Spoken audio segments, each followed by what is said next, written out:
Muy buenas noches, bienvenidos a Ana Lee, Letra y Sentido. ¿Cómo les va? Espero que estemos muy bien. Continuamos con la lectura. Padre, me pongo en tus manos, de Carlo Carretto. Este capítulo se llama Porque tú eres mi Padre. Y dice así. En la primera alianza hecha con el hombre, Dios propuso al hombre que viviera las realidades invisibles, de que era imagen el matrimonio. Yahvé fue esposo de Israel y era el orgullo del pueblo, la intimidad nupcial con él, cuya expresión más bella era el cantar de los cantares.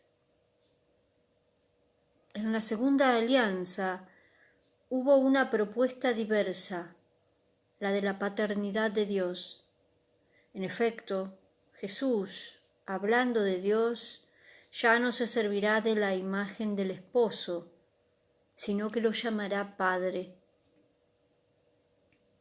Cuando recéis, rezad así: Padre nuestro. Cristo es Hijo, Dios es el Padre. Al hombre se le propone que se haga hijo, como Jesús lo era. A cuantos le recibieron, dióles poder de venir a ser hijos de Dios, que no de la sangre, ni de la voluntad carnal, sino de Dios son nacidos. Esto está en Juan 1, versículos 12 y 13. Debo confesar que mi apego a la relación Yahvé-Israel, que sentía dentro como unos esponsales con Dios, me retrasó la comprensión y valoración de la nueva realidad propuesta por Jesús en el Evangelio. No lograba aferrar toda su amplitud.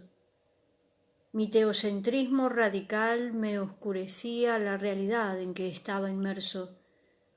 Completamente absorbido por la búsqueda de la visión de Dios, olvidaba al hermano que estaba a mi lado, y me parecía cosa de poca importancia ocuparme de él. Luego sobrevino un relámpago. Recuerdo el día, y por primera vez dije el Padre Nuestro de manera diferente. Jesús, al proponerme el tema de la paternidad de Dios, no cambiaba la relación de Israel con él. Marchaba perfectamente a aquella intensidad, sino la relación con los hermanos. Si Dios era Padre no de una minúscula familia y de pequeños intereses humanos. Si Dios era Padre, quería decir que sus hijos eran verdaderamente hermanos míos, no en la carne ni en la sangre, sino en la nueva realidad divina que me proponía Dios mismo. De ahora en adelante ellos, mis hermanos, eran de naturaleza divina, y el desinteresarme de ellos, ofenderlos o no servirlos, tenía la misma gravedad que el desinteresarme, ofender o no servir al Padre.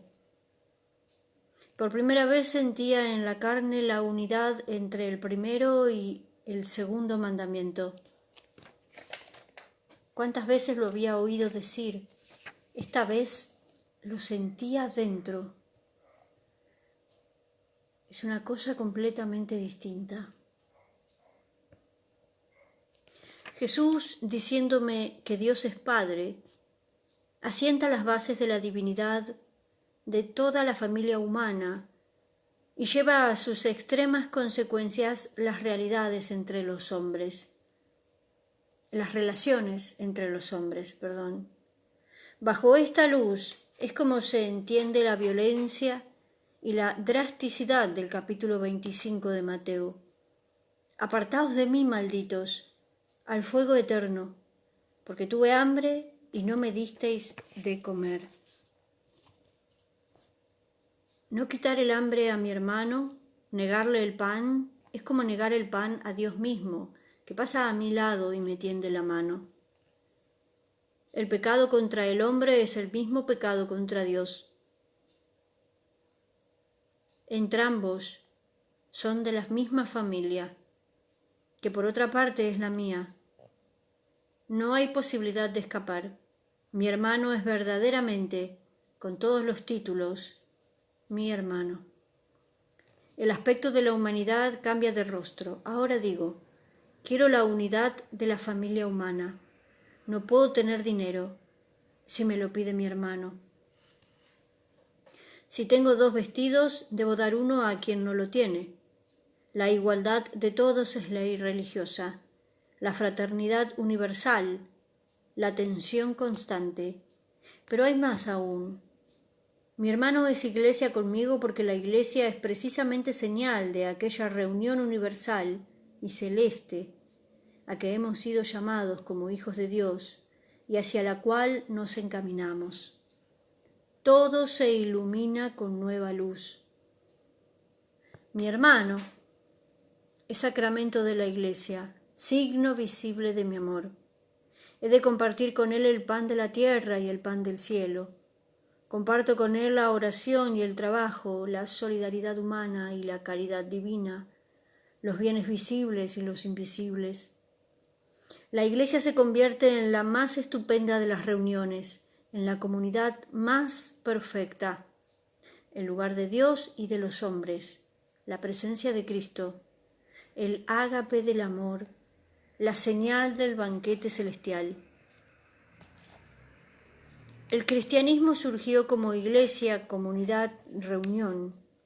Los primeros cristianos se encontraron como comunidad. Ahí están las comunidades de Jerusalén, de Antioquía, de Éfeso, de Alejandría, de Tesalónica. Y se encontraban, según dicen los Hechos de los Apóstoles, con 4 inconfundibles características. 1. Perseveraban en oír la enseñanza de los apóstoles. 2. Eran fieles a la oración. 3. Partían el pan. 4. Todo lo tenían en común, hasta el punto de que no había entre ellos indigentes. ¡Qué estupenda proposición! ¿Por qué no renovar en nuestros tiempos tan gran esperanza? ¿Un milagro semejante? ¿No sería el modo de salir de una vida sin sentido, de una rutina que asfixia, de estructuras que nos envejecen? Vivir una iglesia verdadera. Construirse una comunidad que refleje lo que dice Lucas, desde el obispo hasta el último campesino perdido en una aldea. Nadie debiera quedarse sin comunidad. Cada uno debiera esforzarse en construirla. El obispo abandona al amanecer su habitación y baja a la capilla para rezar. No debería encontrarse únicamente con los familiares de costumbre. En torno a él debería estar su presbiterio, que es su comunidad, como lo era para Agustín de Hipona. Y precisamente en esa auténtica comunidad es donde está el ambiente de su oración. La palabra de Dios había que partirla juntos, con calma, largo tiempo, como pan cotidiano e inspiración de vida. Vayamos ahora a una parroquia normal.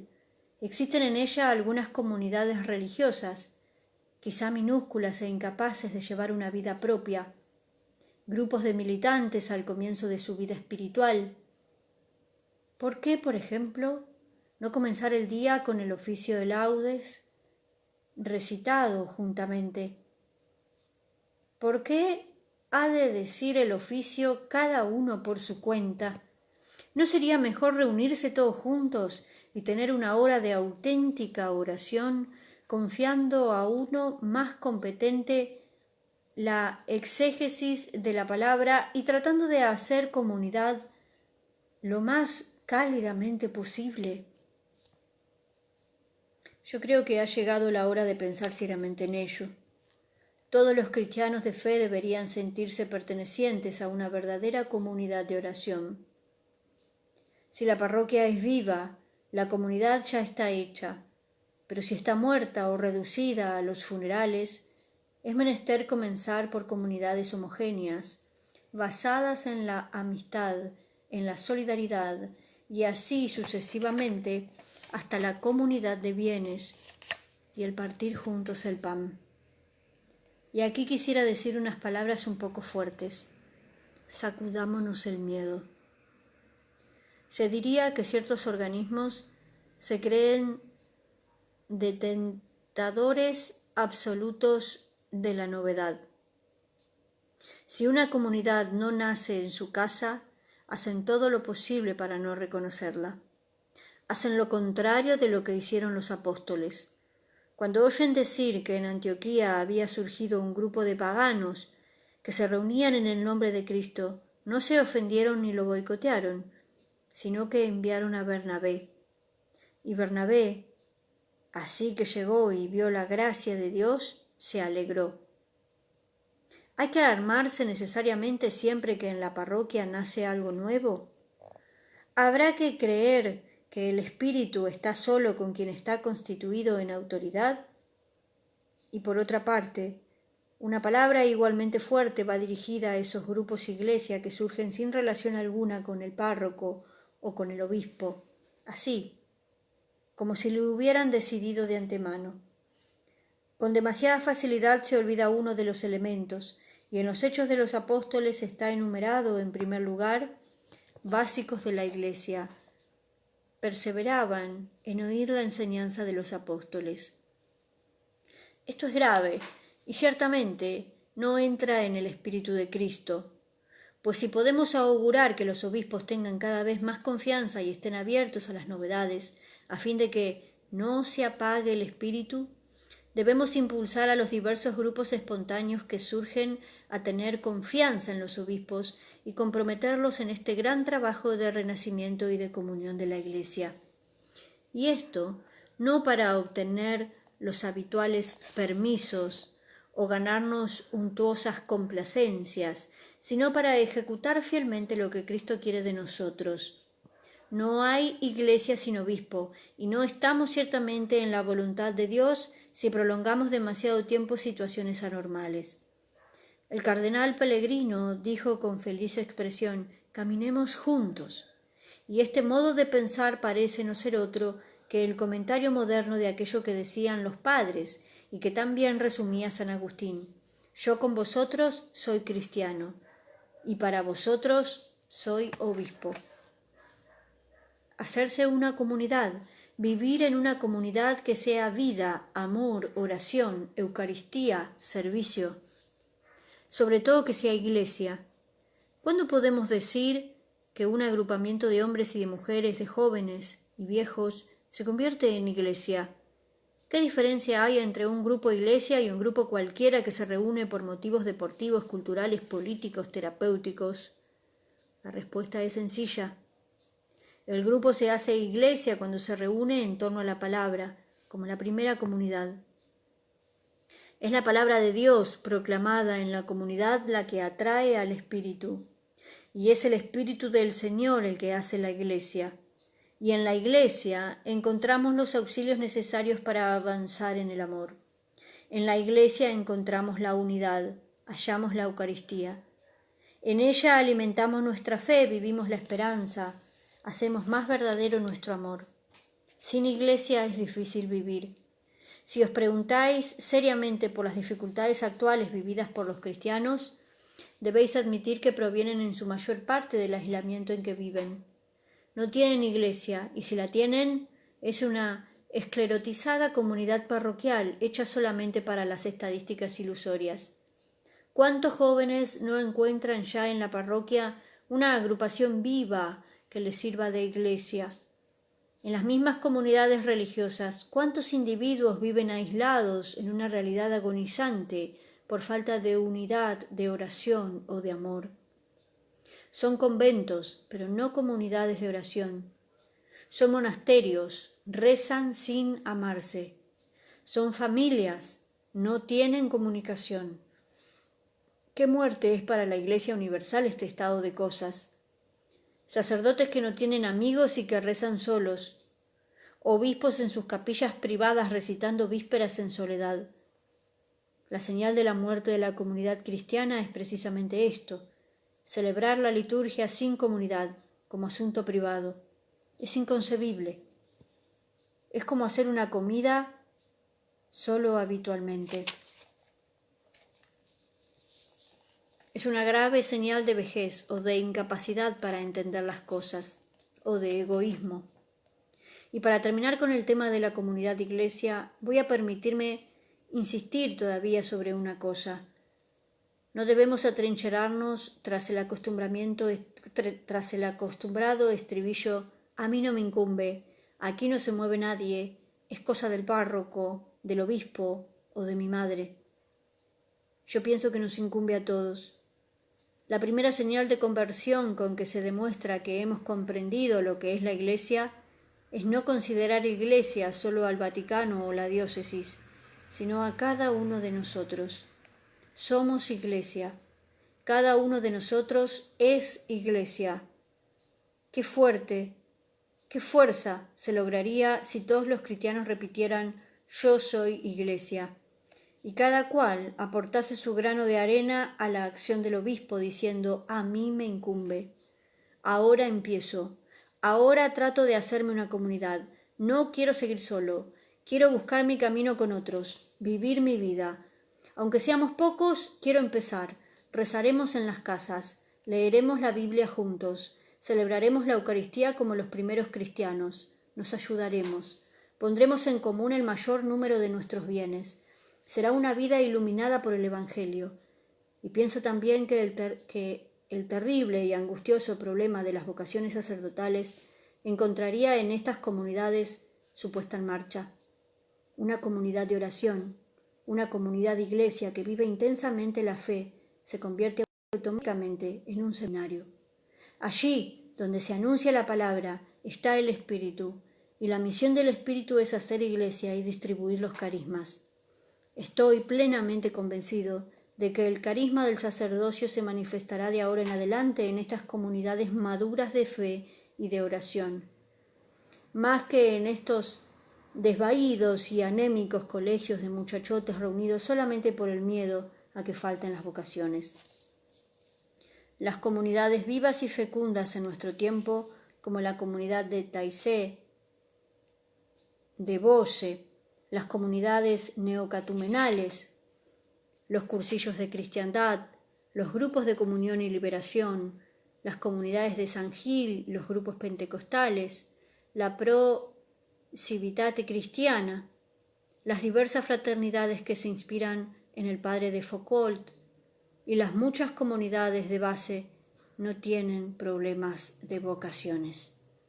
Tienen los sacerdotes que necesitan y quizás sobran. Pero ¿por qué temer? Dios es Dios y no dejará que le falten a su iglesia los pastores que necesita.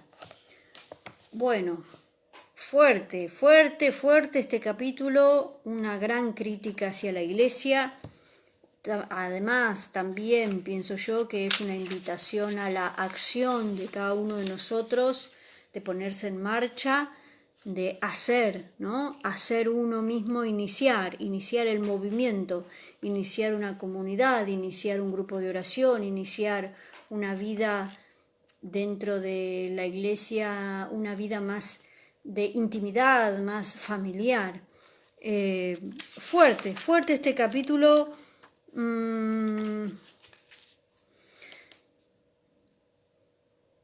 Tenemos que orar mucho por las comunidades, por las vocaciones,